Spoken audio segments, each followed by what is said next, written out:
Ask doctor John Watson type చేసి మీ questions అడగండి, తప్పకుండా రిప్లై చేస్తాను. లలిత మిరియాల, సార్ ఎస్ఎంపీ చేయించుకుంటే హెయిర్ని 2 డేస్కి ఒకసారి షేవ్ చేయాలా? ప్రీవియస్ వీడియోలో చెప్పినట్లు ఉన్నారు. అండ్ ఈ ఎస్ఎంపీ వల్ల ఏమైనా డిసడ్వాంటేజెస్ ఉంటే చెప్పండి ప్లీజ్. ఎస్ఎంపీ అంటే స్కాల్ప్ మైక్రో పిగ్మెంటేషన్, అంటే టాటూ లాంటిదే కానీ స్కాల్ప్కి సంబంధించి పై పొరల్లో మాత్రమే ఇంజెక్ట్ చేయడం వల్ల డాట్ అనేటువంటిది స్ప్రెడ్ కాకుండా ఉంటుంది, చూడడానికి అది హెయిర్ లాగానే అనిపిస్తుంది.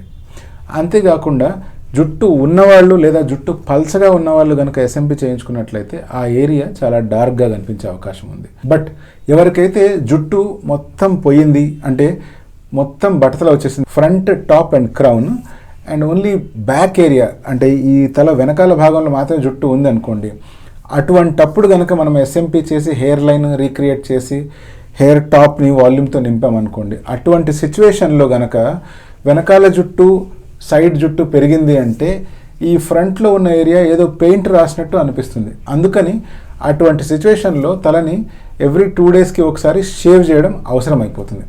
అలా కాకుండా మీకే కనుక జుట్టు ఉండి జుట్టు పల్చగా కనిపిస్తుంది అంటే అటువంటి సిచ్యువేషన్లో ఎస్ఎంపీ చేసినప్పుడు ప్రతిరోజు షేవ్ చేయడం అవసరం కాదు. ఎస్ఎంపీతో ఏమైనా డిసడ్వాంటేజెస్ ఉన్నాయంటే ఎస్, ఎస్ఎంపీ కనుక మీరు సరైన వ్యక్తి దగ్గర చేయించుకోలేదు, ఎక్స్పీరియన్స్ ఉన్న వ్యక్తి దగ్గర చేయించుకోలేదు, లేదా ఒక అన్క్వాలిఫైడ్ వ్యక్తి దగ్గర చేయించుకున్నారనుకోండి, అటువంటి సిచ్యువేషన్లో ఇన్స్టెడ్ ఆఫ్ ఎస్ఎంపీ బదులు వాళ్ళు దాన్ని టాటూ లాగా మార్చేయచ్చు.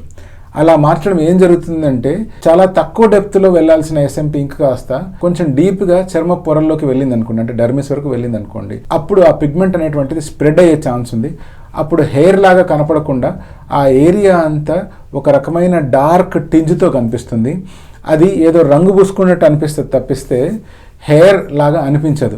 సో మనం హెయిర్ ఉన్నట్లు ఇల్యూషన్ క్రియేట్ చేయాలి అంటే డెఫినెట్గా ఒక క్వాలిఫైడ్ అండ్ ఎక్స్పీరియన్స్ ఉన్న పర్సన్ దగ్గర చేయించుకోవాలి. రెండో పాయింట్ ఏంటి అంటే ఇది ఒక టెంపరీ ప్రొసీజర్, అంటే మళ్ళీ మధ్య మధ్యలో టచ్అప్స్ చేయవలసిన అవసరం రావచ్చు. కొన్ని ఏరియాల్లో ఇవి పలచబడిపోవడం కానీ, పిగ్మెంట్ తగ్గిపోవడం కానీ, పిగ్మెంట్ లేకపోవడం కానీ జరిగే అవకాశం ఉంది.